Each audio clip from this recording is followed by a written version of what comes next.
up with something if they had seasons, but or had more seasons after that. But I will say, maybe give them a chance to wrap everything up, give it a little time, and maybe bring it back later when we have more material to then, joke around with that way too. So I'm excited to see where we go with Strange New Worlds, but I'm not the most sad about seeing Lower Decks leave. I think it's a good time if it's going to happen. So I don't know.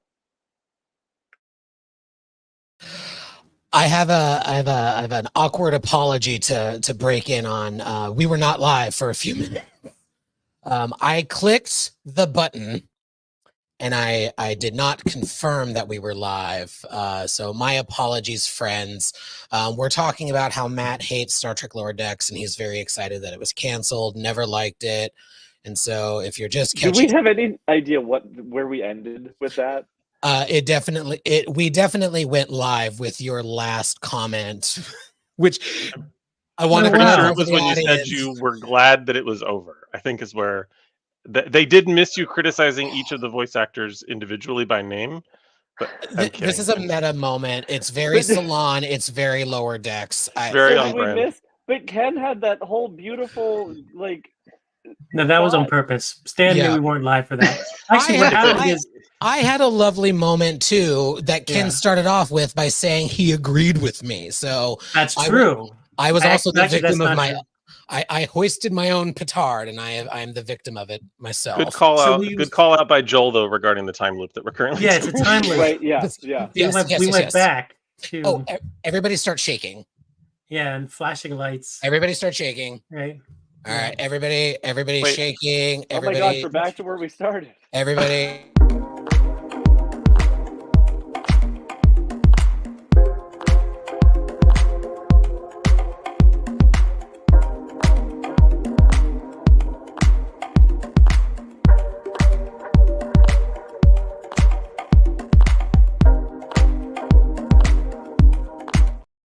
Hey. Ahoy, hoy, friends. Welcome to the Salon. I was trying to do it. I was trying to get... Oh, God. Wait. Does anyone feel like we've been here before? Oh, my goodness. Quick. Nobody let anybody in on the fact that we fucked up. Well, the timeline. You just did. Damn it. I would not work out in temporal affairs. And so if we have to say goodbye to them, I think this is a really good time. For those just joining us, we are talking about the news of Star Trek this week. For those who are unaware and yet somehow on a YouTube chat talking about Star Trek, we're gonna do this live. I want it recorded because I have clips in mind. I have notes that I would normally be following. Oh, this is such a mess. I love it. We're messy already, and I'm not even drinking. We are talking about the 1-2 punch we got this last weekend with the exciting news that Star Trek Strange New Worlds has already been renewed for season 4, even though production on season 3 hasn't even concluded. But unfortunately, season 5 has been announced as the final season of Star Trek Lower Decks. And Ken agrees with me. The people on the Salon heard it. They heard it, even if we weren't live. Never happened. Never happened. Yeah, so let me get us back on track just by saying, closing this out and getting us into our intention setter. Apologies for the technical issues. That's my bad. The final thing I want to say on it is with Paramount in the current whatever they're trying to be sold. It's another interesting moment for the business side to fuck up. And by that, I mean a Friday news dump, really exciting news with a bummer of a news while the final season of Star Trek Discovery is currently happening. Makes no sense to me. In my mind, the better route and listen, corporate, bring me on for licensing, whatever. You announce Strange New Worlds because you're currently trying to sell your entire company with we are so jazzed about what we're seeing in the production of season 3 that we're going to go ahead and renew season 4, make a big splash of it. tie it into Discovery's final season, because Discovery is what births Strange New Worlds. There's some fun tie-ins there to also hype this final season. Wait to give us the bad news. The real issue for me, I agree with what others were saying, whether it was live or not. Like, for me, it's not even that the show is ending, it's that they didn't give them, and Paramount is really bad at long-term planning. Like, tell them ahead of time, this will be your final season. Let them have a series finale, and that's not an opportunity that they've been given. So that's just a bummer. But let me also say that on top of this coming out of the Variety cover story, which gave Star Trek a pretty big bump, and then put this news out a week later after that cover story hits. Just kidding. Not really good. Yeah, not good strategy. Yeah. So they got some good momentum coming out of that Variety cover, but yeah, weird. Right. All right. Well, with our news corner out of the way and our timey-wimey-ness settled, we have to start the show. And as we always do, we must first set an intention.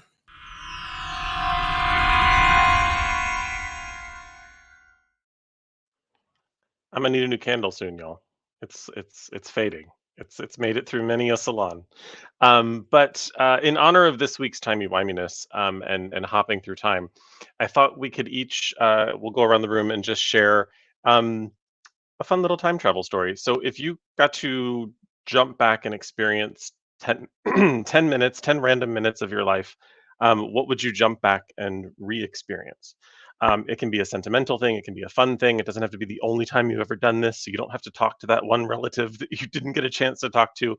It can be literally anything.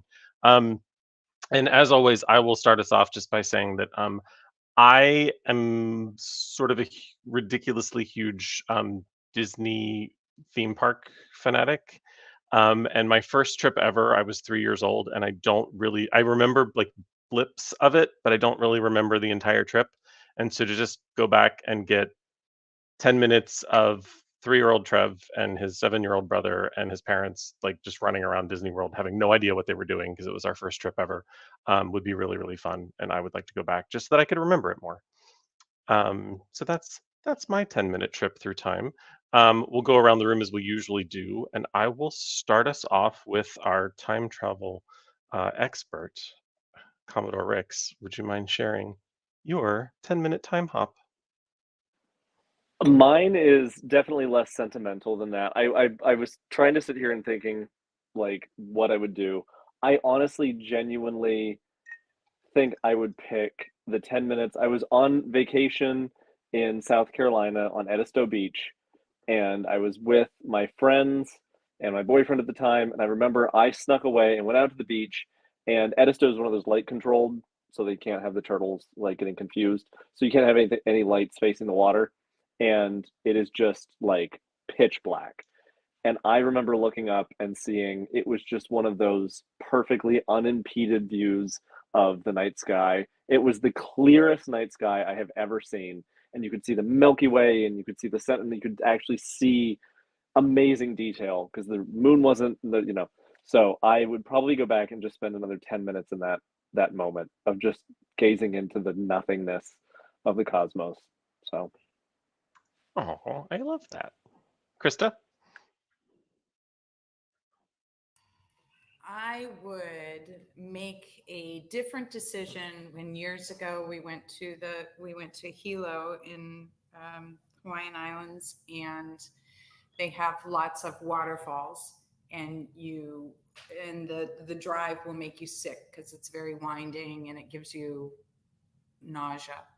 And you pull over to the side of the road for all of these waterfalls, and I was going to jump in, and then I didn't jump in, and I would change my mind for those 10 minutes, and I would jump into the freezing water because it's a once in a lifetime thing. And to this day, I regret not jumping in and doing it, regardless of how cold it was.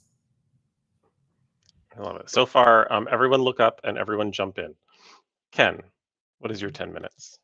So I could do a very sentimental one about my dad, but I don't want to break down. So I have to think about what that is. I will say though that I could do a Disney one too. I went to Disney World when I think I was 6 and my brother was 4.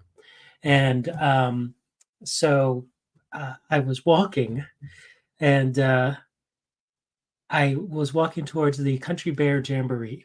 Now I'm a little kid. And so there's these bears that start talking. And I stumbled backwards and I ran. I was freaked out. And, you know, if I was able to go back in time, I would basically be there and be like the uncle, like in yesteryear, and say, it's okay. They're fake bears. It's all good. So go enjoy it. So that would be my non-sentimental, fun Disney thing. And some other time I'll make you guys cry with the 10 minutes of my dad. That's it. Look up, jump in. Don't be afraid of fake bears. Joanne, you've got to help us build this sentimental or meaningful lessons moment from the salon. So what is your 10 minutes?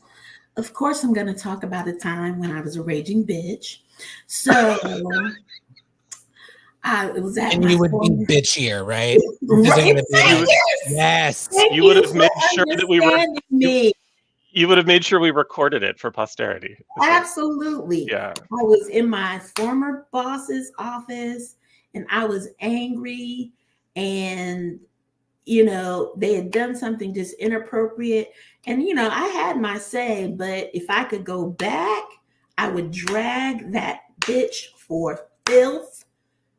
The read I would give him and his girlfriend, even though he has a wife, who was also working there at the time, the way I would drag them through the mud and then quit. That's what I would do. Thank you. Thank you. So once again, for those of you keeping track, look up, jump in, don't be afraid of fake bears, and drag her. Will. Oh God. Well, to be honest, there isn't a moment in my life I would want to relive because it already happened. We're moving on. Like my brain doesn't think like that. But for the sake of the salon, there was a moment. It was my 4th birthday, and I remember being in my birthdays are very special with my mom because I was the youngest. I was born on Valentine's Day, all that crap, and so it was all very cute. And it was the last time that I was like really home with my mom by myself. And I remember being before we started going to school and everything. And I remember I got she gave me birthday presents throughout the day, but there was 10 minutes where she gave me these Disney books on tape and they came in this pyramid and all the books went like this and all the tapes were in the middle. And I remember just sitting in my room and like, it was like I don't want to say the last moment where I felt like peace, but I feel like that was the moment in my life where I became sentient. Like there's like a turning point in my life where I started to like think. You have to remember things, you have to think about stuff, you have to be this. And that was me at 4 years old listening to The Great Mouse Detective, which to this day still scares the ever living shit out of me because a giant rat's fucking scary. Anyway, but it terrified me. The book on tape was horrifying too. I found them not too long ago and listened to it and I was like, this is fucking scary. Why did they give this to me in 92? Like, you should not have been doing this to me. Everyone wonders why I'm all fucked up. And it's like, yeah, you made me listen to The Great Mouse Detective. Fucking wild. So that's it. Alrighty then. Fearless leader, take us home. You know, it's funny that since you sent this to us earlier to think about, it's ironic because there are 2 days in my life that I have since then thought about multiple 10-minute chunks and what I would do differently. One was the death of my last dog, and one was an incident at work that just, suffice it to say, it changed the trajectory of my life. But to get this going, this salon going and starting off with a positive note, I would highlight 10 minutes that happened to me just today, actually. I started a new improv class that is UCB Kiki. It's all queer students, queer instructor, super fun space, great group. And I forget what precipitated it, but I had the opportunity to inject Star Trek into the conversation. It was a quick aside. It wasn't trying to talk about Trek. It wasn't anything. It was just like, oh, like that, that reminds me of an episode of Star Trek, something along those lines.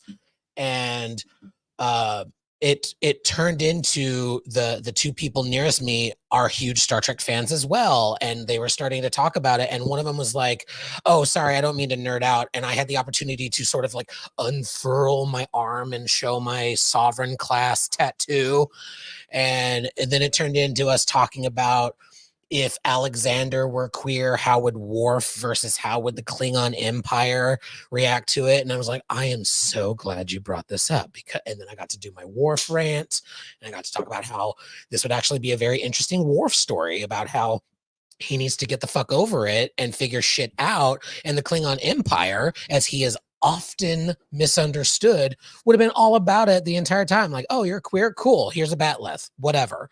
It was delightful. I am super jazzed about this class. And in the real world Trek interaction is just absolutely delightful. And I told them, I was like, I cannot wait to talk about this tonight. This doesn't happen very often. Well, I have to do a quick 12 Days of Christmas recap then. So for those of you that need advice from your saloners, look up, jump in, don't be afraid of fake bears, drag her, be present, embrace the geek of it all, and go to Disney and fucking remember it. The end. Do all of those things. I do feel obligated to point out, and also please don't change the timeline. As you're jumping back and forth reminiscing, please try to stay within. Just revisit it. Don't fuck with it. Don't. Excellent. Yeah. Ken, that was perfect. Good. I am so proud of you, Ken. Snaps for Ken, everybody. I'm not being a bitch. That was great. Perfect timing, on point. Remember this moment, everybody. Will, note it in the log. A lovely intention setter, as always, Trevor. Thank you so much. All right, let's get into it. Star Trek Discovery, Season 5, Episode 4, Face the Strange, aka Face the Strange Wig. As always, we're going to start with our top thoughts, our 60-second or less rant or rave about the episode, what we liked, what we didn't. 60 seconds or less. Here we go.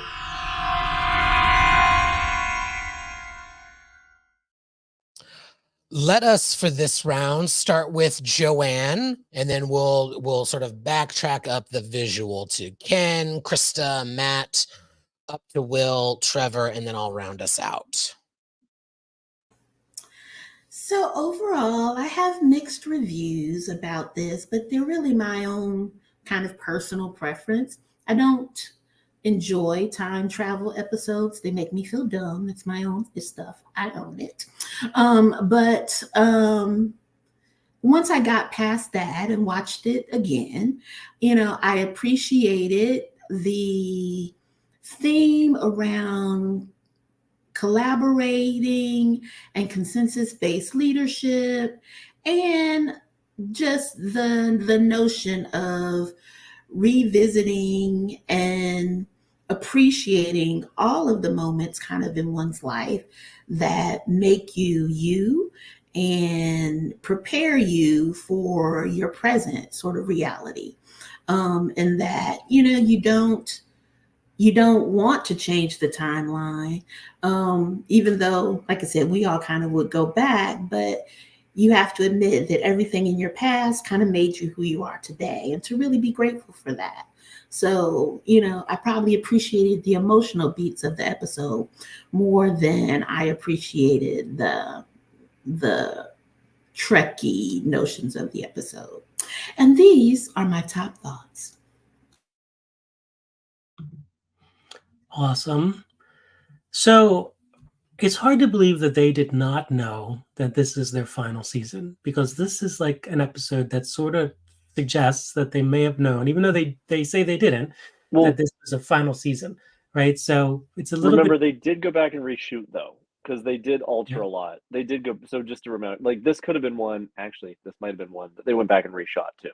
So I think they only added to the final episode. But anyway, so I thought that this, time travel episodes, obviously a Trek trope that is used from the very beginning, practically, of Star Trek.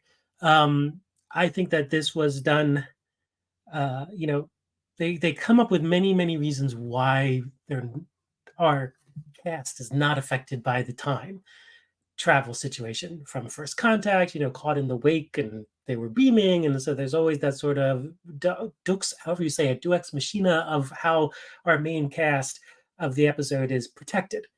So I thought that was interesting. Seeing the dynamic between Rayner and Burnham, I thought was great. Seeing how those characters grew, and also the with Rayner and Stamets was good. And also seeing some of our long lost cast members come back, either in the episode or even just giving them reference, like Lorca. I thought that was kind of nice. This time bug had a lot to deal with. I didn't know if it knew it'd have to go throwing all the way back to the 23rd century and all that, to the 30th or the 23rd and all that stuff. But it was interesting to sort of walk through the history of the show. So, overall, I think it was a good episode. It had, as lots of time travel episodes do, it has holes and things, which I'm sure our Commodore will point out throughout the show tonight. But anyway, that's my top thoughts. I'm not a huge fan of the time jump episodes, mostly because by the end of the episode, anything that happened within the episode sort of doesn't matter.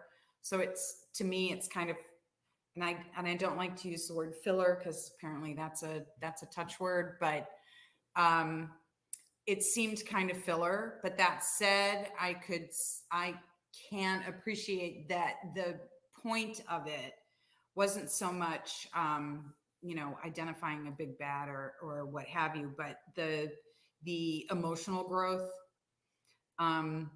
between the characters. I enjoyed Rayner coming face to face with someone very much like him in Reno. That scene worked for me. The opening scene with Maul and Locke, I'm at this point, I'm almost looking forward to the moment that she completely destroys his life and makes it completely unrecognizable. It's very kind of dime store Daenerys Targaryen and knows less than nothing Jon Snow. It takes me out. Like I can't get behind those two. It's very trite to me. I think it was interesting to see the scene with younger Burnham and older Burnham, and how much experience has informed older Burnham to look at younger Burnham and go, I understand your aggression, but because how many of us would pay? We just talked about what would we relive for 10 minutes. So how many of us would pay for the opportunity to talk to our younger selves? So, but ultimately it's a time jump episode, and I take them with a grain of salt because it doesn't seem to propel the plot so much as the emotional content. And also, I've never heard a spider walk.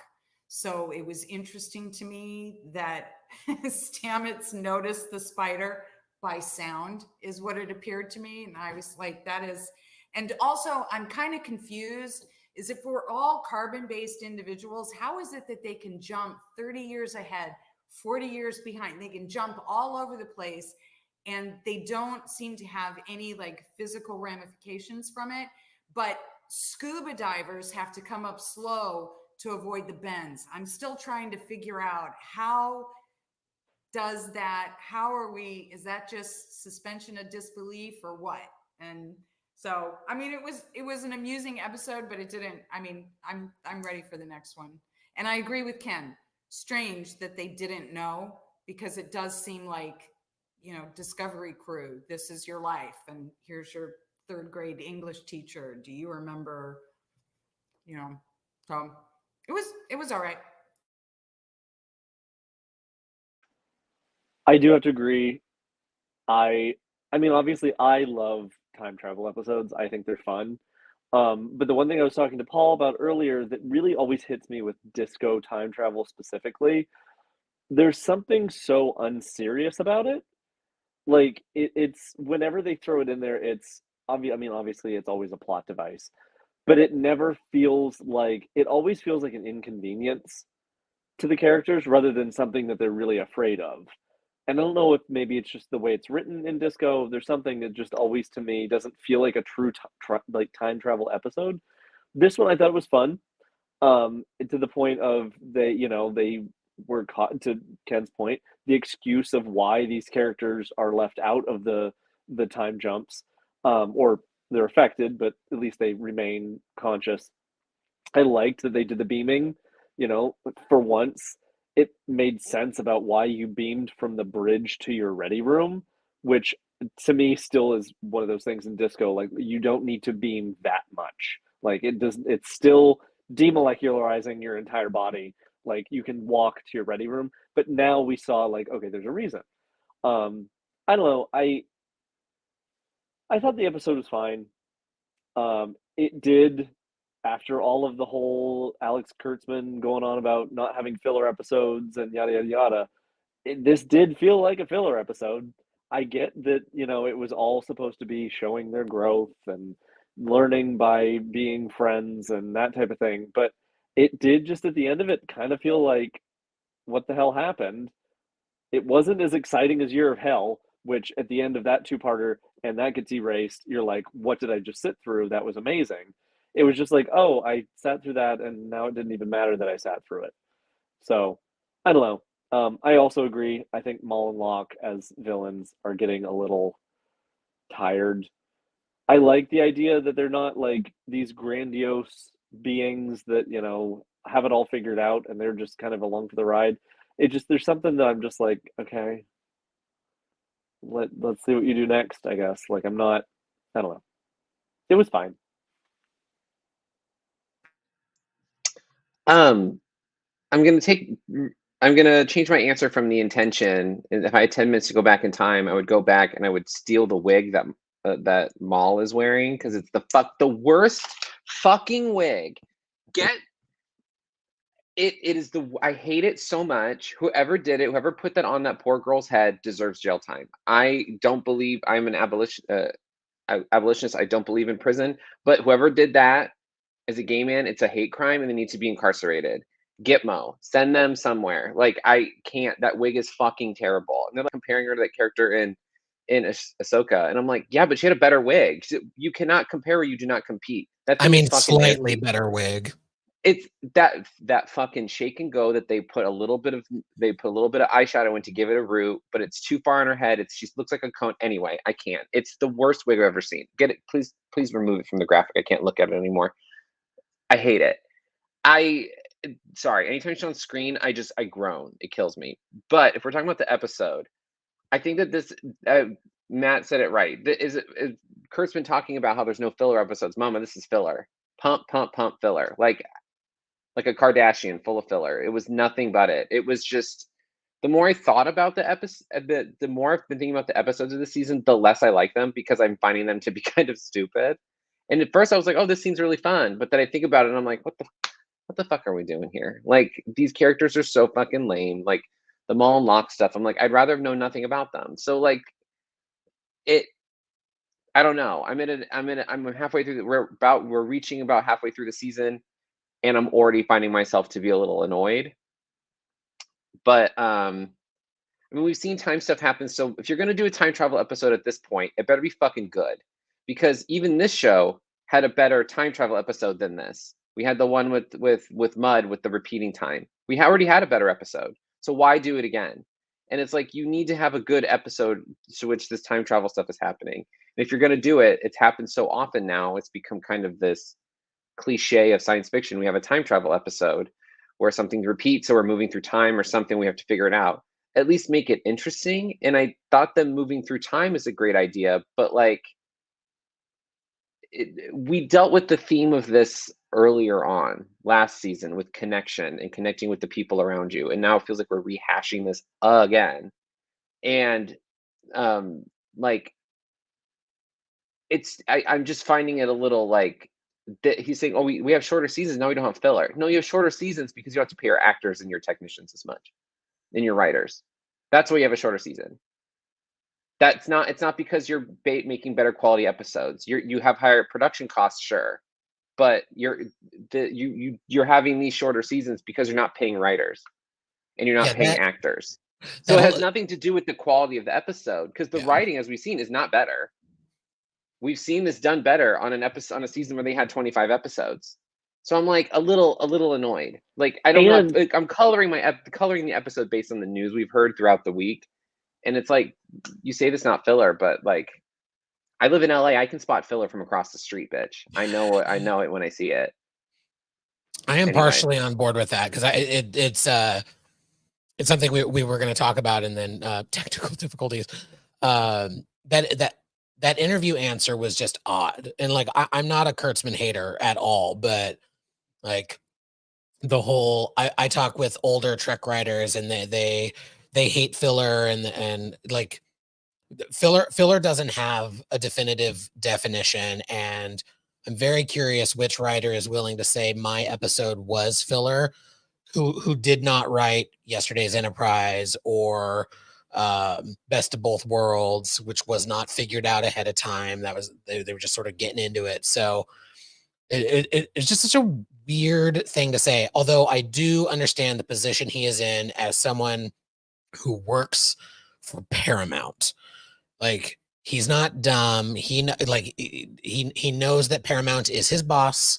Paramount, like, you can't be like, yeah, we're not given enough budget, etc. But yeah, like the filler versus not conversation, I think can get into reductive territory, because comparing 90s Trek with today's Trek is very apples and oranges. It's different kind of storytelling, different budgets, different expectations. It's streaming versus syndication, and like 10 episodes is probably not where it's at. 26 is probably not where it needs to be either. Like there's middle ground for the stories that they want to tell, and allowing for filler. Like I think if I may be so bold to speak for everybody, I'm wondering if some of the frustrations folks are expressing about this particular episode would not be as pronounced if this wasn't 1 in 10 episodes in the final season. Because this could be a lovely palate cleanser, a little bit of a distraction. That's one reason why I liked it. I'm getting into my top thoughts inadvertently, but yeah, 10 versus not, like it's the streaming landscape right now is such a mess. But back to you, Will. I cut you off to rant about it. Sorry. Or were you all set with your top thoughts? No, well, for the most part. I mean, it's just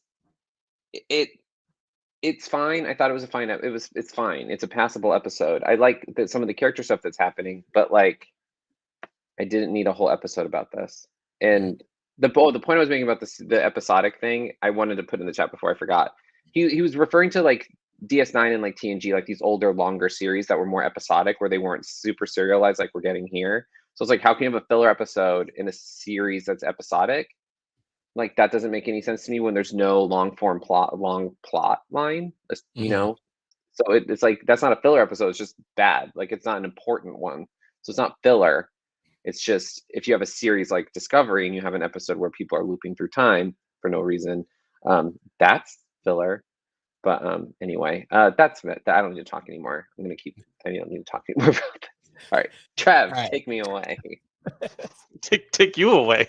I'm just whisking you off. Yeah, I'm almost afraid to share my positive feelings about this episode. I'll back you up, Trevor. I loved this episode. Get into it. Fix it. I didn't love it. I enjoyed it. And frankly, that's what I'm always anticipating with Trek. And if I happen to love it, awesome. But like, over almost 900 episodes of Star Trek, if you ask me which ones I love, it's not going to be 400 plus. It's going to be a smaller chunk. And for the most part, I just enjoy them. With this one, I enjoyed it. I did not have the negative reaction that a lot of people had. I am understanding everyone else's feelings about filler versus not filler, I think my definition maybe is just different, and I'm assuming maybe Kurtzman's is too, because there does need to be either story momentum, which there kind of was. The obstacle just happened to be a big chunk of the episode versus last week, where the obstacle was a random cloaking monster. So how that wasn't filler, but this is, I guess it's just a matter of how much screen time the clunky part gets. But there was momentum for Rayner, and I think looking back or on rewatch, folks will either agree with me or still hate it, and that's fine. But I think this was more of a Rayner episode than it was a Burnham episode. And I actually appreciated the character development that he got in the episode, which is why I don't think of it as filler. I think of filler from those 26 season shows as the ones where no one is really impacted, changed, and nothing happens for them or the plot. And we can pick it apart later, but the moral of the story is, I'm not going to like stand and die on the hill of whether it's filler or not. That's just kind of where my brain is coming from when it comes to how I didn't agree at first. Anyway, long story short, too late. I like this one more than I liked last week's, but I didn't love it. So I generally don't like time travel episodes because I don't think they end up sticking the landing. And this one didn't bother me as much because it was like, oh, we're just disjointed and moving through time, kind of like Shattered. Lots of folks have compared this one to Shattered. I happen to like this one more because it doesn't involve Robert Beltran or Chakotay. So for me, it was fine. It was good. It was an average, slightly better than average. Didn't love it, didn't hate it. Well, I will jump into the lion's den and say that I did love this episode. I thought it was super fun. Although I do understand and agree to a certain extent with what y'all are saying with the criticisms of it. Perfectly valid yet incorrect opinion. No, I'm kidding. Perfectly valid points.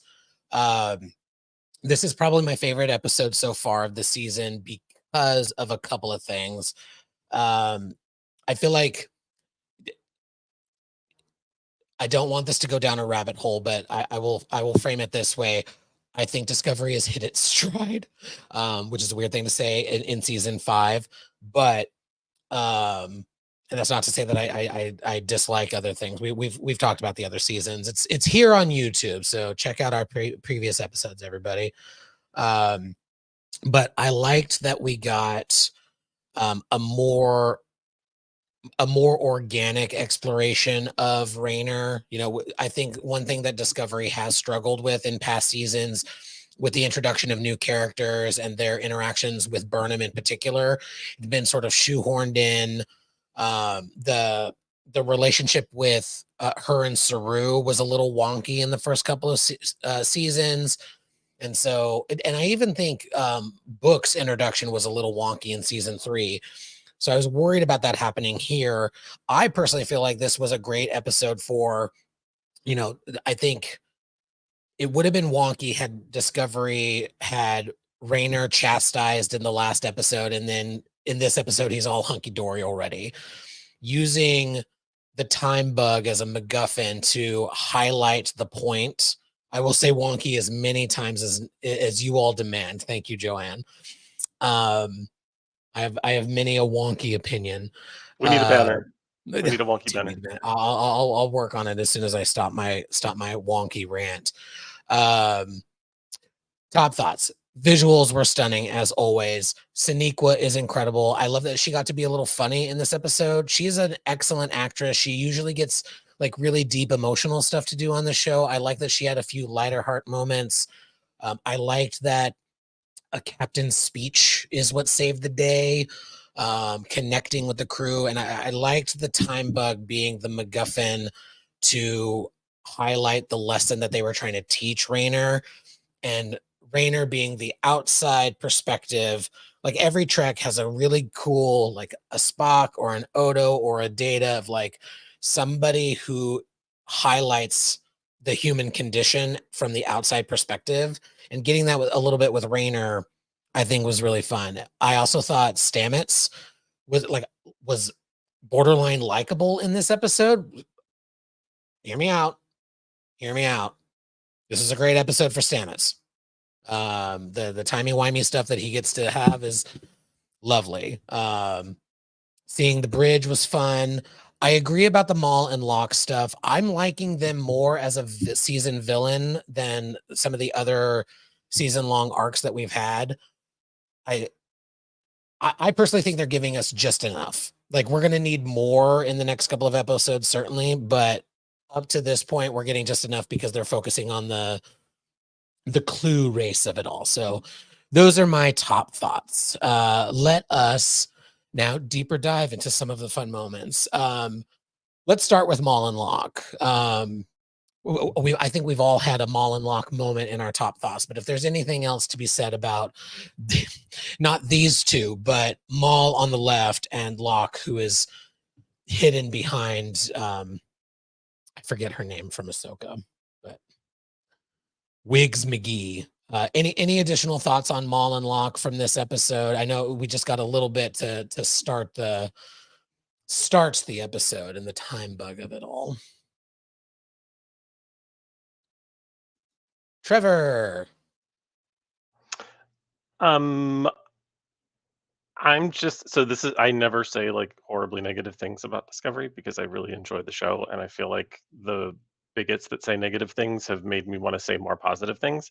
Um but I'm just gonna say I fucking hate both of them. Like I can't with either one of them. They're he maybe a little bit more than her. Like he's okay, but she's dreadful. The I'm gonna do dark makeup around your eyes, and you're gonna go like this a lot, so I know you're a bad guy. Like I don't. Villains don't need to look angry all the time. Like it's just it's just I I there's a so okay because we've mentioned the other Star franchise a couple times. Katie Sackhoff is a wonderful actress, but she did the attempted reboot of Bionic Woman in the early 2000s, and every time she delivered a line, she would like push her lips together so that you knew she was the bad guy. Like if you have to change your face so that I know you're bad, you're not doing a good job. And I just can't with her. She's dull. The connection between her and Book is weird and makes the universe far too small. And I just don't. She doesn't feel motivated, and I feel like as we learn more, I like her less. And I rarely say this, but I'm partly blaming the actress. Like I don't understand her choices. I'm not talking about her capabilities. I'm just talking about her choices. She may be brilliant in every other thing that she does, but in this, it just doesn't work. It just feels cartoony. It's worse for me than Osira, who just needed a mustache so that she could play with it. It's worse than that, and it drives me nuts because this is the last season, and I want to love everything about it, and I'm stuck on really not liking either of the bad guys because I don't understand why. Um, there are universe level stakes here, and we're just chasing some bank robbers, and it's weird. I kind of like that though, because like it would be so easy for them to be like it's the Borg or whatever, like some big bad, and instead it's just thieves. But No, but it could be whoever they're thieving for could be the actual big bad, and they could be the mercenaries who we learn just as much about, but don't have to be as invested in. And that's not what we're getting. We're just getting thieves that are going to sell this to the highest bidder, and then bad things will happen. Like, okay, stun I them gotta and move on with your lives. Like, I don't get it. now let's go to Matt and then Krista, then Will. Oh, just a quick little aside. I saw somebody say in the chat, and to piggyback off what you were saying, I actually still think Osira was the best bad guy of Star Trek Discovery. I thought she was fantastic and actually fairly like a good rounded, you know, personification of a villain because I'm right there with you. I think Maul and Locke, it's especially Maul, she's too stereotypically angsty teenage girl who got left behind and now has to oh, I fell in with the wrong crowd and now I'm gonna steal this stuff because I've been bad girl. And it's like, okay, like I want something a little more interesting, I think. I don't know. also have daddy issues, and it's not enough. Right, do anal like the rest of us and get over it. Yes. Krista, do anal and follow that. I'm not gonna comment on the anal, but I will.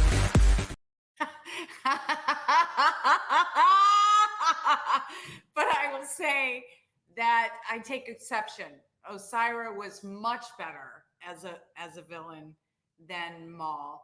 Maul is just a very angry teenager. I'm not invested in her story. I don't care what her fucking problem is. I don't care. I have no interest in. I think in this one they tried to suggest that she had some problems with the Orions and there's been poison and whatever, and I don't care. There's nothing sympathetic about her. And I think that's why they've put her with this other character, this Locke person, who is clearly sort of reticent about how this is working. The thing that was great about Osira is she was completely unapologetic about everything. She gave zero fucks, and that's what made her so excellent, aside from the fact that she looked great in her outfits and that green makeup couldn't have been easy, and all of it was the perfect package. And now we have this girl with bad wig and heavy eye makeup, and I don't care about her story. I would have thought that the origins of species creation would have been sufficient. A bad guy, if just out there for anyone to find. I don't find that it's any more traumatizing to have these two involved. Like, the essence of what is happening is bothersome enough. And Can I ask a quick question? Because I just want to make sure I didn't say something wrong. Did I say that I liked Maul less than Osira or more than Osira? More than Osira. No, okay, then I got that backwards. I did like Osira more than Maul, but Thank you. I'm glad I turned you around on that. But no. But I didn't love that by the time we got her, like, there was this very like, oh, she has this horrible reputation, and then you met her and I'm like, no, she's just kind of cunning. Like, that didn't land for me with the oomph that I thought it would. The actress was lovely, the character was fine, but it didn't have was off. The bill. It was the bill when she wasn't there. That was the problem. Like, once she got there, she was fine, but like, they built her to be more than she was. Yeah, they built her to be like a Giorgio level evil. Like, she was going to be terrifying, and then you met her, and you were just like, she's just kind of a stone cold bitch. And that's fine. Yeah, sorry. She reminded me a bit of the brain fart. Who was the which? Never mind. I'll put it in the chat. No. Let's do this. Let's figure it out together. Give us some clues. We're just gonna stare at you awkwardly till you get it. The dark-haired girl. Sounds like Angel, Captain. Dark-haired girl, and she was like the first villain. It's not in Discovery. It's in another. Strange New Worlds. Are you talking about? Yes. Captain what was her name? Captain Angel. Angel. Yeah. Was that with the dark-haired girl? And she was just so fabulous. The one that stole the Enterprise. Yes. Then shot Spock. Yeah. Yeah. So Osira reminded me of her. Anyway, I have issues. I'm gonna have a drink.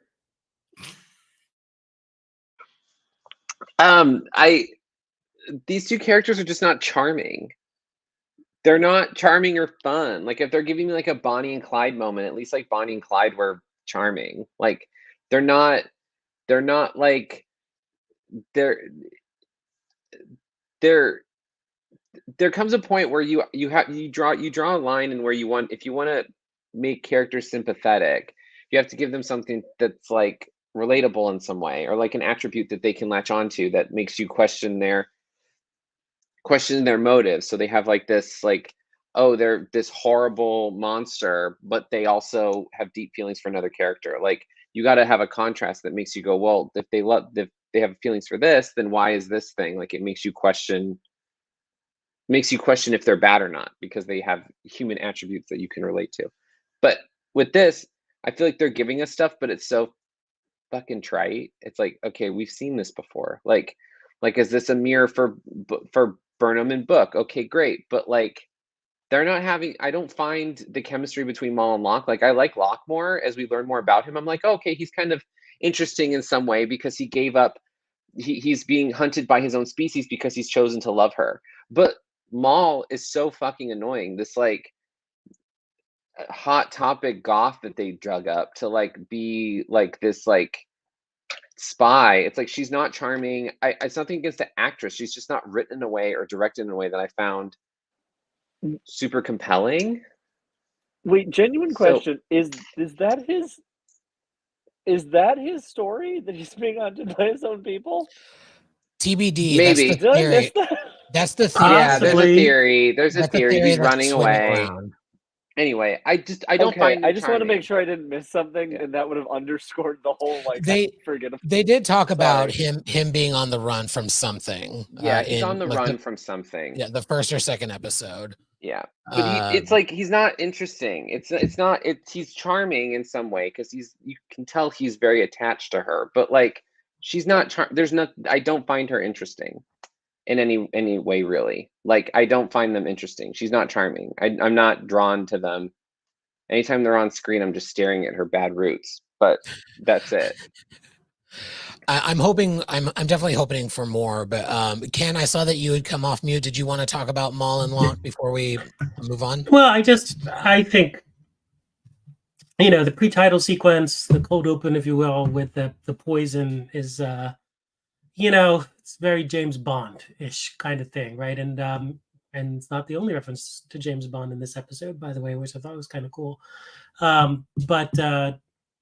Yeah, I agree. I think that these characters are, second-class Bondian villain kind of things. Like, you on the James Bond movies where you have like the big bad, and then you have these other guys that are there. They're sort of like the other guys, right? They're not really the big bad.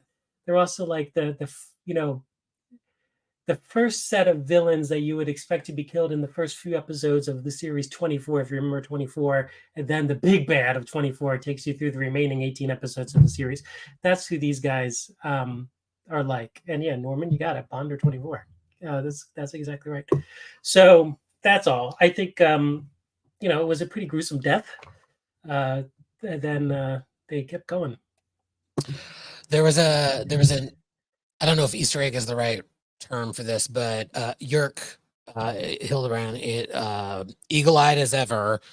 The episode of Voyager, The Void, I believe it was called, where all of the ships were trapped at a void and they had to make a mini federation. One of the bad guys in that episode was the same race as the guy that was killed in this episode today. So that was cool to see. Not the only Star Trek Voyager Easter egg that we got. The Krenim were name dropped exactly.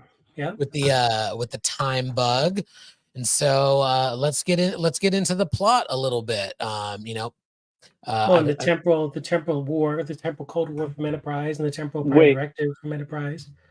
So can I just kick this off for 1 second with a little. I would like to point out a couple massive question marks I have. When they first arrived in the future, what's his face? Section 31, Kovich. I'm assuming he's Section 31 or Temporal Affairs, one of the two. But he specifically says that the temporal accords are airtight and that no one is allowed to use time travel and no one's allowed all this stuff. You're telling me that the entire signees of the temporal accords, the Federation, the Romulans, the Klingons, the Cardassians, everybody, all of the temporal accordists, we haven't hunted down these little random bugs that can fuck with time to that degree yet. Like these things, I get that it's on the black market. I get that.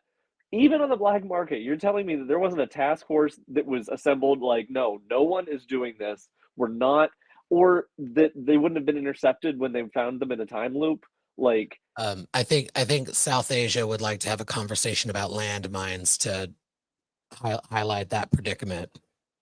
I'm just saying that this seems like they would have had it on temporal sensors that whenever you start into a time loop, that someone would come and stop it, and a temporal accordist. I don't know. That's just me. Also, why is this basically program taking over the form of a bug?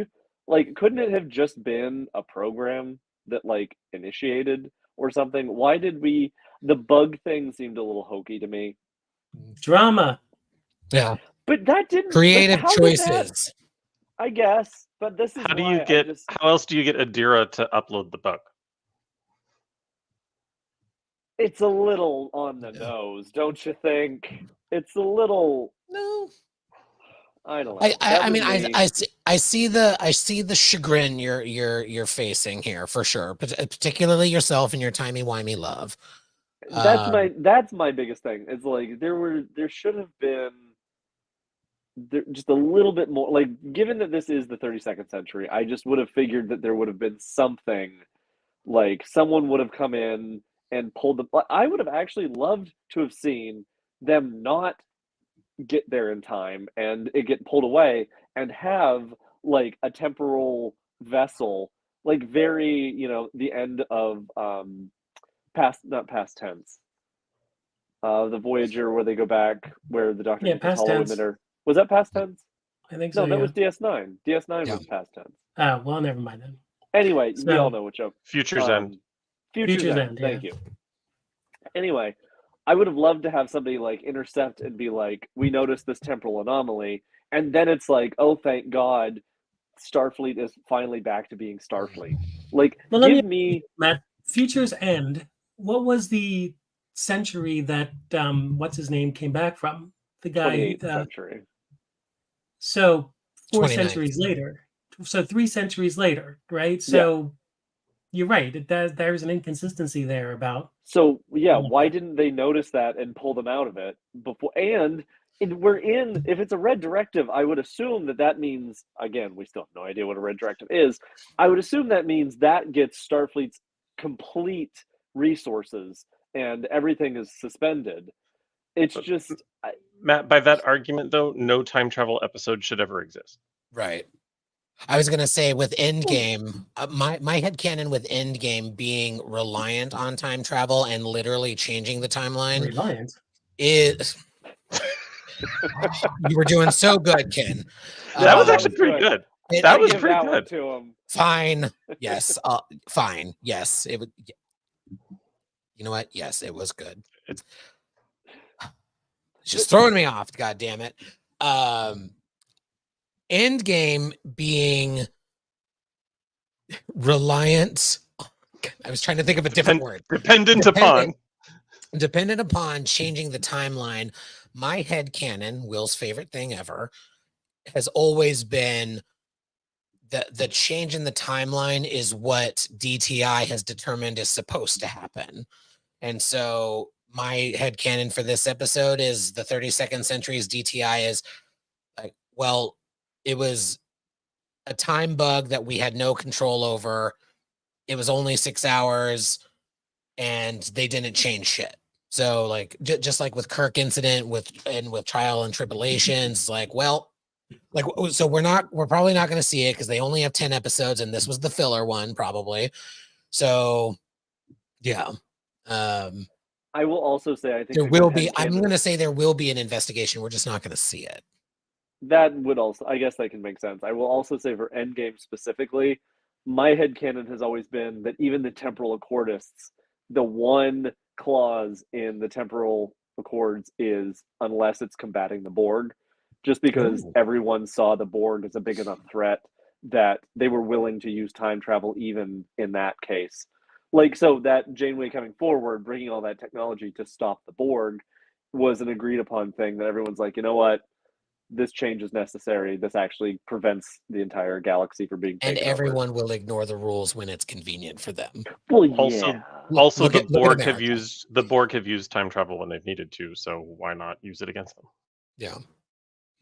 Let me just say though, this whole concept of filler versus not filler, if you have 10 hours and you're a professional television writer with a TV room, you should be able to schedule out your 10 hours of story where you shouldn't need filler, or else what are you doing?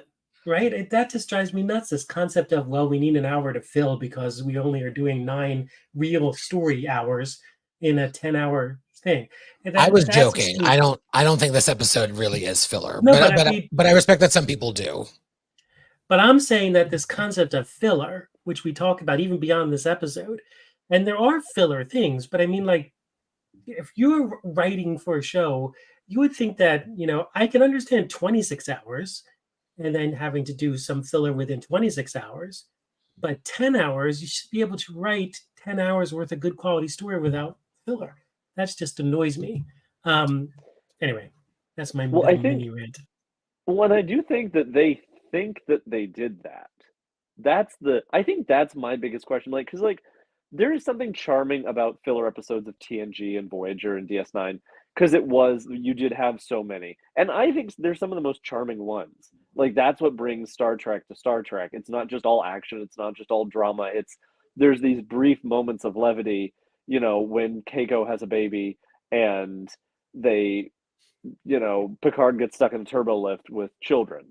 Like, I think that's a pretty good example of a filler episode that ended up becoming something because Deanna then goes and gets, her promotions and everything like that. But that really didn't do much. And yet they think that this was the best way to show what they wanted to show. And that I think is what makes me question how out of touch they are because it's like I don't think this episode did what you think it did. And that's what bothers me and makes me think it's filler kind of because it tried and then it just didn't move the needle at all.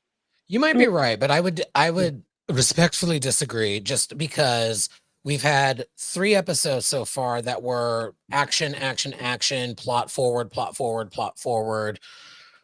I think I would inject the word breathing room into the conversation. Perhaps this isn't a filler episode, but it's let's give our story some breathing room because we've been action. We have a new character. We have something that I don't think Discovery has always done well is like we have some interesting human stories to tell, human emotional moments that we want to highlight. This episode, I think, did those things better than a lot of other like in the middle of something happening, like the time bug gave it like there's at least reason for like, okay, we're gonna pause for a moment and talk about why you need to stop being a dick. Like there's a part of the story that I feel like they're telling is the Rayner and Michael has now become a mentor. Like it's part of her arc. So like I think at the end of the season, it'll be an interesting thing for us to talk about of like, do we still feel like this was just filler and didn't make sense with only 10 episodes, or with knowing the full story, like a little bit of breathing room in the middle there was a little helpful to explore some other things. I think that's such an important distinction, Stan, because I think we're losing a little sight of kind of the intention of Discovery and what they're trying to do. This is not your mama or your daddy's Trek. They're trying to tell an emotional, human-centered story. They're not exactly as concerned about the nerdmatics of it all, right? They want to tell a human story. And so that's what they're setting out to do. And that's what they're trying to do. And that's what this was accomplishing. There was like tremendous character development in this situation. And you really got Rayner settled in kind of with the crew and them understanding their perspectives. And that was a major kind of plot point that's going to advance, I think, however they work together going forward. So I think we need right intention matters. And I think we need to be mindful of that. Well said, Joanne. And with you agreeing with me, I'm going to now move forward before anybody can have a counterpoint. I'm kidding. Hold Go up. ahead, Trev. No, not me. Krista had her hand up. Oh yeah, Krista, thank you. No, that's basically what Joanne said. I mean, the whole show was visiting the past to understand who you are now. So the episode, in fact, may be filler now, but not filler towards the end of the season.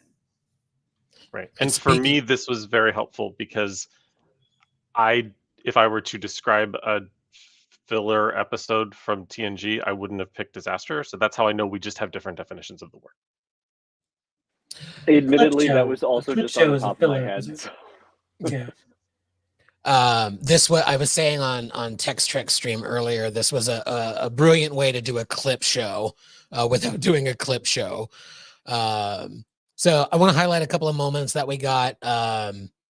Just highlighting, like, the bodies may be gone, but the dust on a starship probably comes from humans and dead skin. So let's just enjoy that for a moment.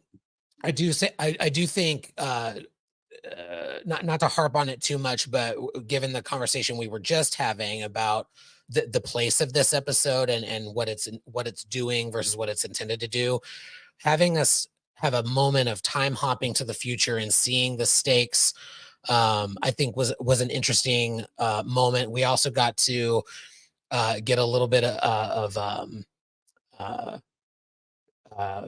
backup for Trev and his theory about Calypso being a dream. That was sort of highlighted here. We also got not that yet. I love that we got to see the Golden Gate Bridge in this setup. And I also want to highlight just it was really funny for me. Like I said, one thing I liked about this episode was that there were humorous moments, including like nobody recognizing that those uniforms are not correct. But to me, that works, particularly in, like, we were talking about this, I think, maybe before we went live, purposefully before we went live, but also maybe in the snafu of how there are different variants of uniforms there, etc. So it kind of works given this new era of Trek that we just know that there are different variants of uniforms. So nobody is going to be like, wait a minute, that's not a real uniform. And the 4 pips is enough to, like, the pips is what's the it's not stripes on the armband, but it is unifying. Like, oh yeah, that's Starfleet enough. I loved when Sonequa said, I love the way that she said surprise. It's a surprise inspection. Getting a fun little moment there. And it was also just cool to see a ship that was confirmation that the ship was built. The San Francisco yards is in San Francisco. The ship was built on land, or perhaps in the water or near it.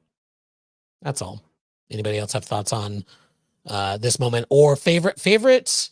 Let's do this.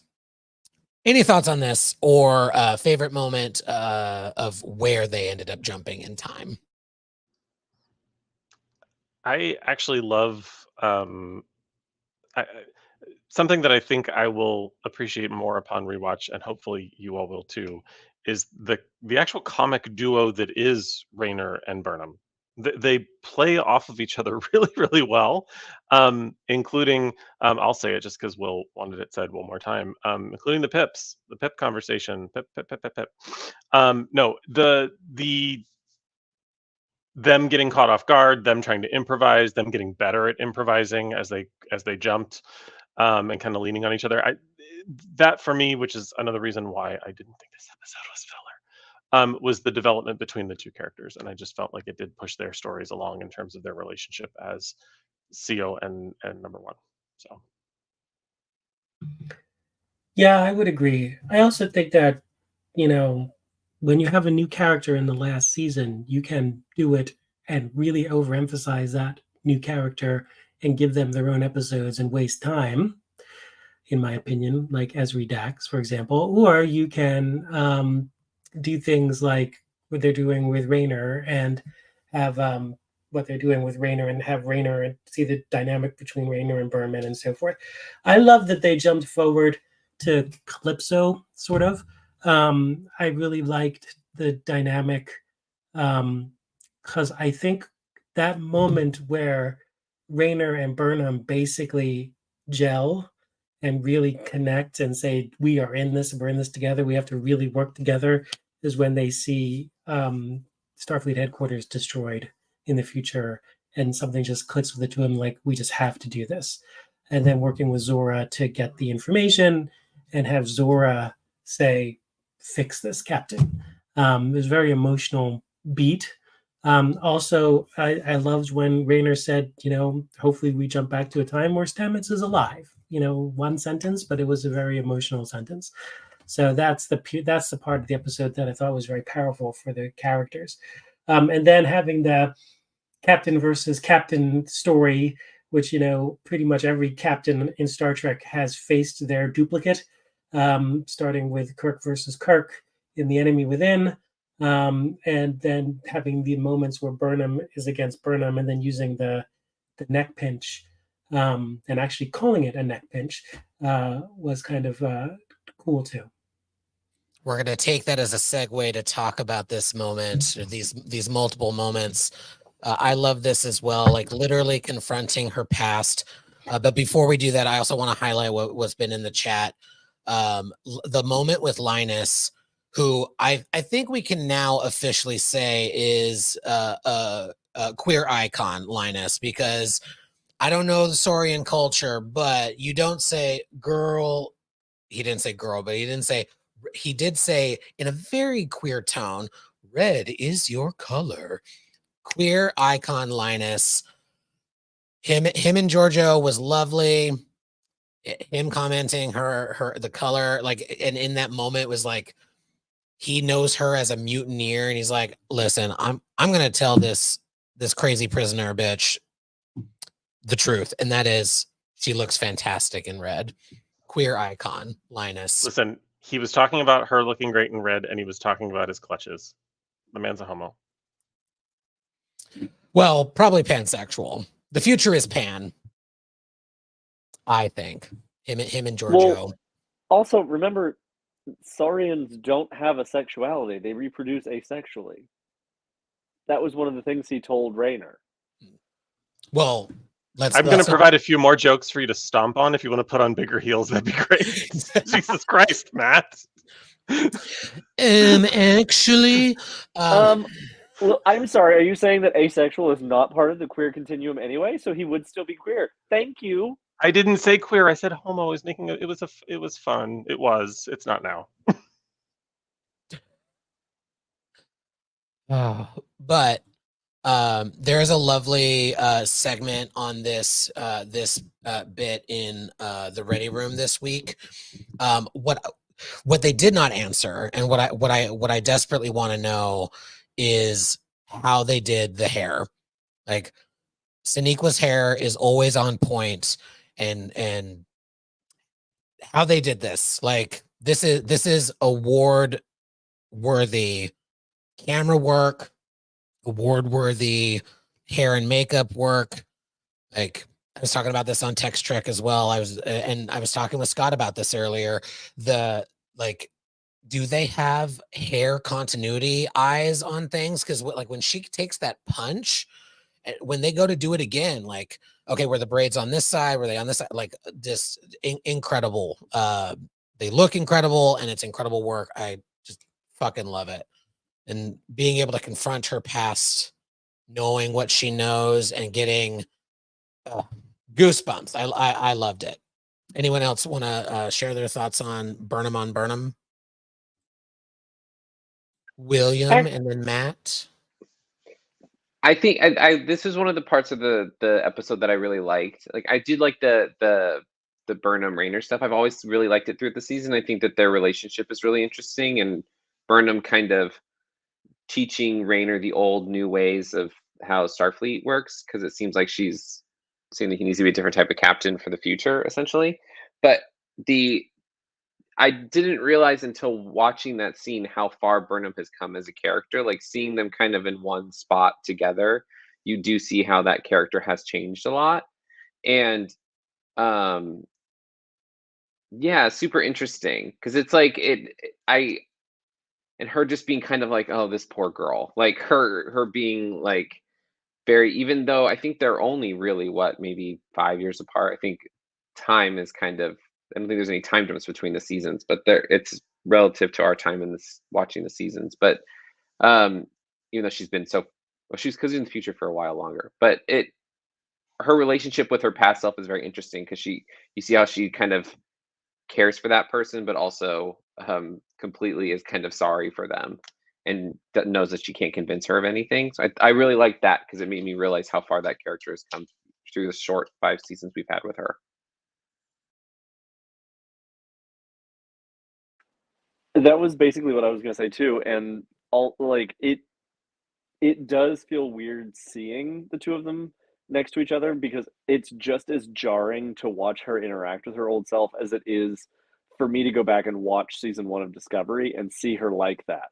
And I think that's one of the reasons why I can't go back and rewatch it because I like Burnham now. Like I love what they've done with the character. I do think, we can talk about writing, we can talk about like directing cues and stuff like that. But like I do actually really like what Sonequa has done with it and everything from where it was in season 1. And so being able to actually see them together, and it was almost kind of like Sonequa was being me for a second, where she's like, "Oh God, like I know I can't reason with this. This is not going to like this. It's a lost cause. I don't want to fight you, but I'm going to have to," type of thing. I really appreciate it, and that goes for Stamets too. I loved how we saw how self-aware he was when he makes that comment, like, "Oh, I was much more surly before the tardigrade DNA," like, and he leans into that, like, "Oh, I really did used to be a condescending prick and could just throw a temper tantrum." Um, it was really nice to see where the characters have come. I To that same point, the entire plot being, "Oh, we need to trust in each other and we're going to talk about things we know about the rest of the cast to earn their trust," to me really felt like salt in the wound because it was like we can't reference anything that they've done on screen because we haven't done anything really with these characters except when Ariam died next to Michael. Like it felt like, okay, we don't know these characters and now you're going to use knowledge of them to convince them that she's telling the truth, which is inherently going to just kind of make it either one of 3 things that we've learned about them or something we've never heard about before. So I don't know, it felt like okay, you're pushing that along, but I'm not emotionally invested to be like, "Yeah, tell her about that time that you guys did this because that might convince her." Because there was nothing there to reference for the audience. So I don't know. I just wish we would have had like a payoff like this is why I want to know more about them. But again, that's obviously a lost cause now. So I think that's a good point in that, how invested in these characters are you? If you're jumping back in time and revisiting these characters, I mean, part of the things that we were talking about in the chat is that you couldn't revisit some of the most popular characters on the show. Like you weren't going to visit Pike or Lorca or Giorgio. It would have, it would have been interesting to see that sort of scenario. But obviously, there's reasons you couldn't do that for production and so forth. But yes, I think that to anchor it all on Ariam, is that her name? And then have that be the moment, and then have the situation where they do the scan and find the 2 Burnhams, and she's. I mean, there were some nice moments. There was a nice moment between Burnham and Tilly. I'm not gonna stab you because you're snoring, and just thank you. I thought that was a nice moment. But yeah, I think that I think just to reemphasize, Matt, that I completely agree with you for once. So I don't. I think the point was that they knew Burnham, not for us to know Burnham. I think the power was in they didn't trust year 1 or year 1 Burnham, but they do trust year 5 Burnham and Captain Burnham. So they've come as long a way as Burnham has come with herself. She's come with that crew with her as well, right? Like, so they've grown to learn and trust and depend on her. They trust her, I thought, was the point. So yeah, it worked. They also had some lovely, like, I felt like it was more organic in this episode. here's a line about how I know you. Here's a line how I about know you. Like it was. I'm going to say it again. It was wonky in past seasons and sort of like shoehorned in with like Reese's background and Bryce's background a little bit. This felt much more natural. Like, oh, here's something that I know about you that even the audience hasn't heard yet, because like, yes, we don't know much about these characters, but still, even if they were fully fleshed out in past seasons, hearing something new that we as the audience don't know, but as a means of confirming the characters know each other for that moment to land, would still have been lovely, I thought, or I would think. I Sonequa is an incredible actress, one of the best in the franchise, in my opinion, and this episode I think will probably be high on the list of highlights for her acting ability. For me, the moment on the bridge, and like the only thing about it that I thought was a little something, I can't even think of the right adjective, but Wonky. No. wonky. It was a little wonky. Yes, thank you, Joanne. Yes, always right. Was the like I'm gonna tell this robot how she dies, and like it, like I get it. I wanted just a little bit more, I think. It was a But how does that convince someone to trust you? Like, you could yeah. have just made anything up. Like, I did not understand that at all. Like, that is what, thank you for bringing that up, because it was a point I wanted to make earlier too, and I forgot. Like, if you are telling people things about themselves or trying to get them to trust you, you're not going to tell them about something that hasn't happened yet in their future. You're going to be talking about a time or some detail that you found out later in the future about these people. You're not going to, like, her death. It made no sense that that's what she picked. See, I don't think it made no sense. It made less sense than saying something that you would know about her from her current past. I think you're right there.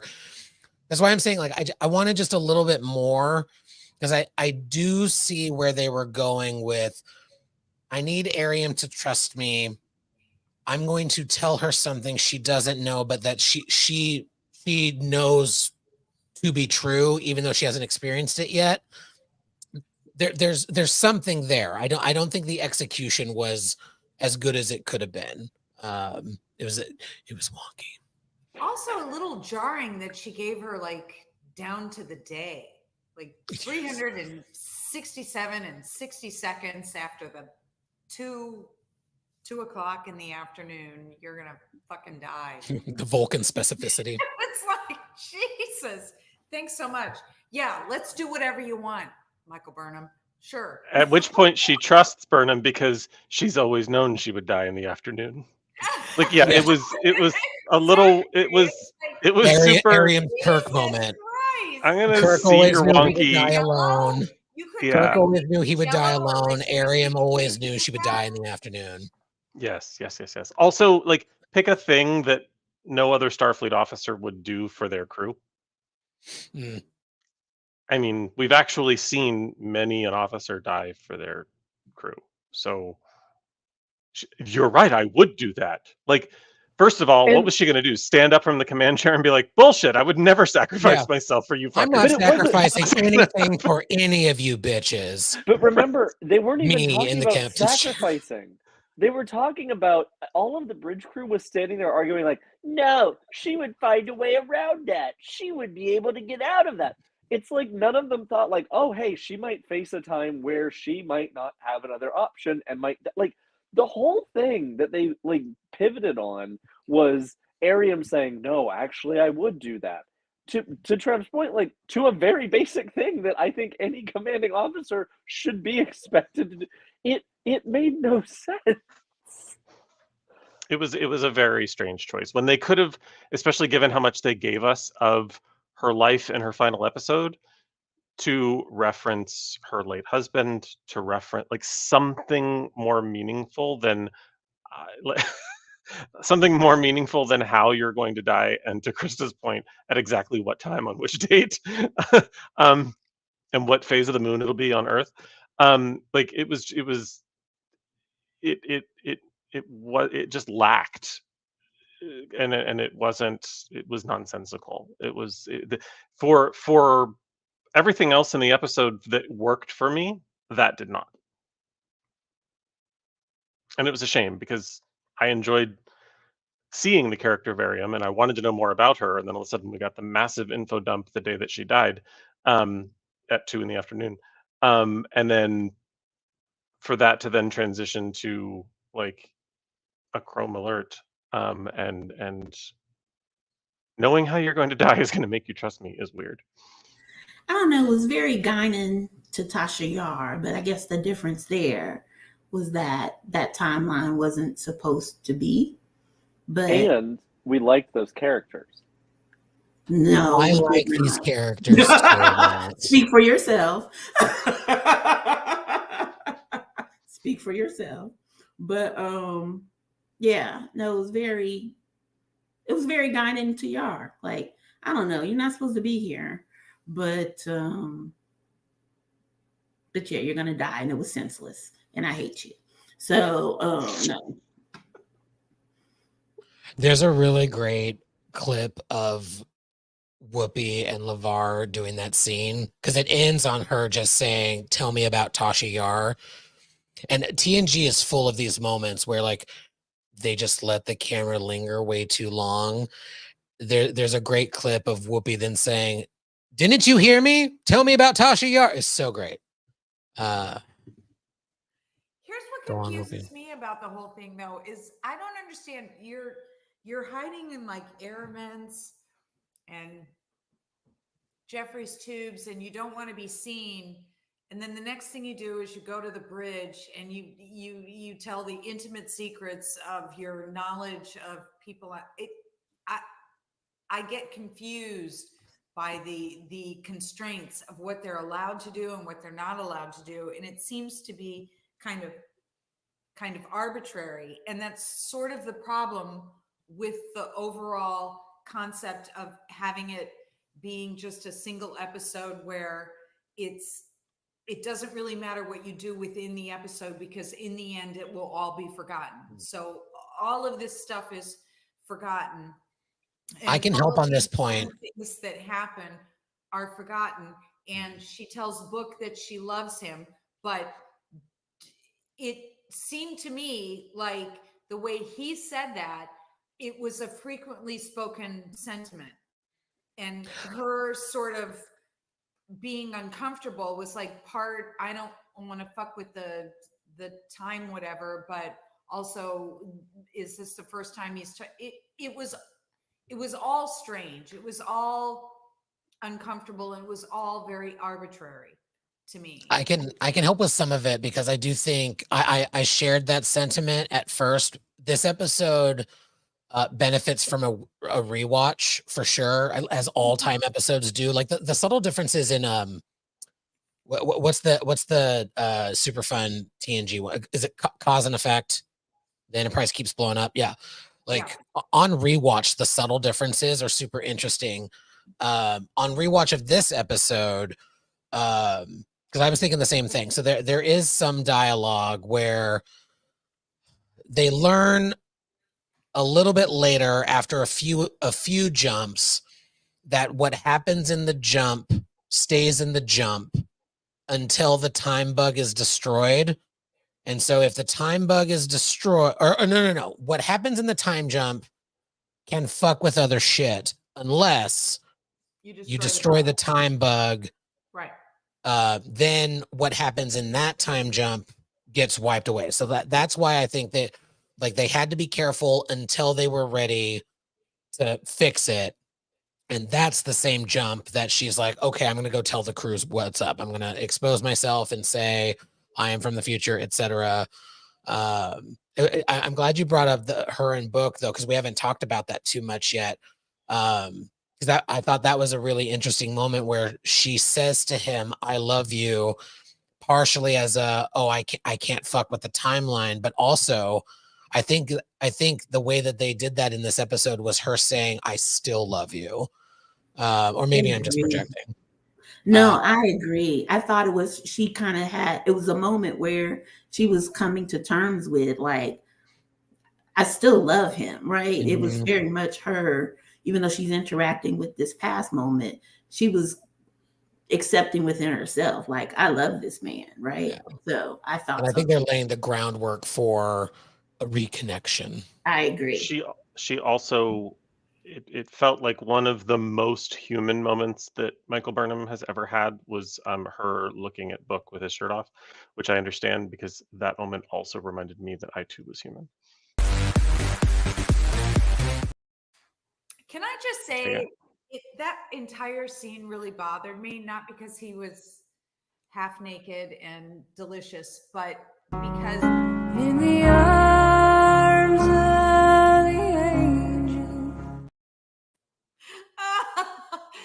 But also, there are other people there are other characters on the show that are in a relationship, and they never walk in after apparently working out and doffing their workout clothes. And I'm not saying I want to see Stamets without a shirt on, but Culber is not malformed. He's not pleasing. And to me, in the episode, it was almost exploitative. And as a woman, I'm looking at it going, yes, exploit him some more. It's fine. I'm going to watch him because it's nice. But if you take a step back and you look at it, it's like, why is it so easy to take that step to have that scene? And then in season 2, you have two people in a bed, sharing a bed, in a relationship, but they're both fully clothed. They don't talk. They show absolutely no physical affection. And it seemed to me that while the scene was lovely and there was an expression of affection back and forth, to me, it reminded me of how easy it is to do that in a hetero sense, but not in another sense. And Krista, not in another sense, so I can't really talk any further. I don't have any knowledge. It's not. No, I think you're absolutely right. And I think that's exactly the reason I'm starting a petition right now that the end of Disco needs to have at least one scene, full nudity with Owo and Detmer full on scissoring. I'm not sure which alert that qualifies as, but it's so problematic. It's something, but not the fun one. I'm not going to give that a fun problematic gay alert. It's just confusing. How would that not be fun? I mean, it would be fun for them. They're gorgeous.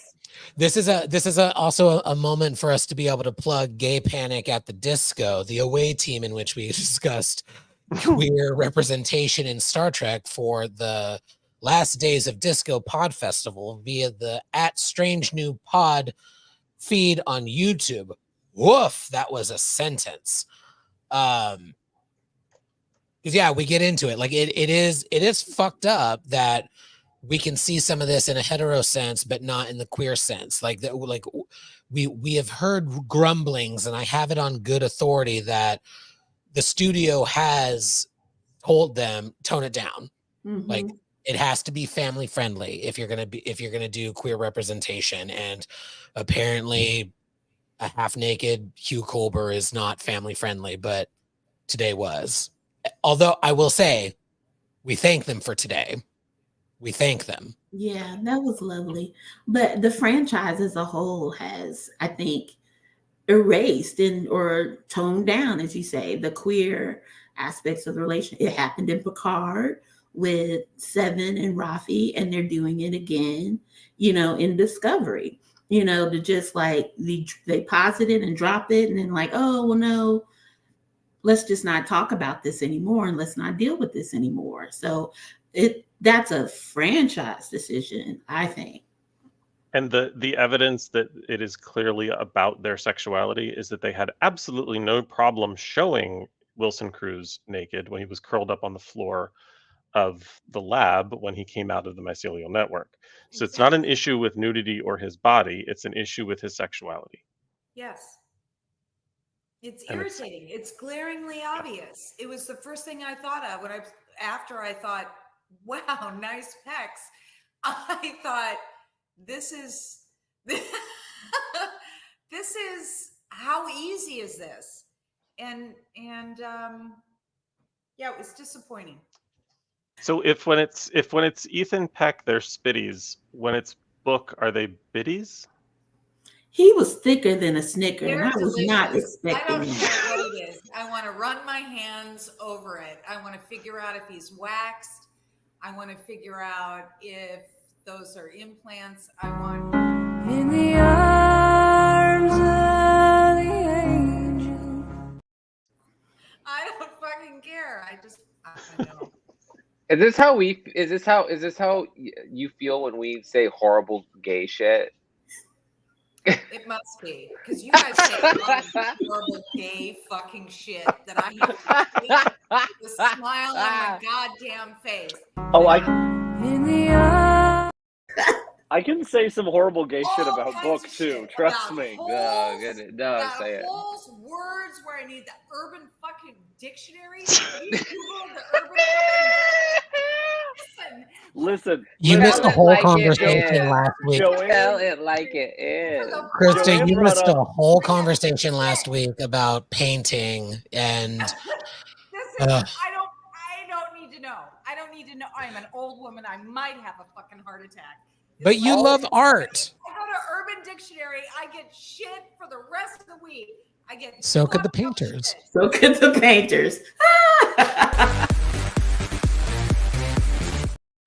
That's what was all over the room in Calypso. Oh God. Oh.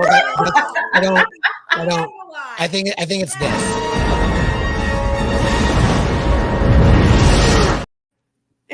That's the closest expression of what I feel, I think, in this moment. Thank you, Joanne. This is the first time I might give myself bonus points for keeping up with this fucking scorecard, because it's not easy this week.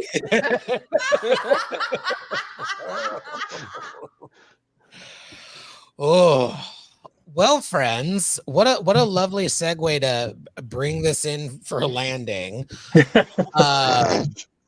I want to provide a before we turn it over to Trevor to do some scene painting with the tallies.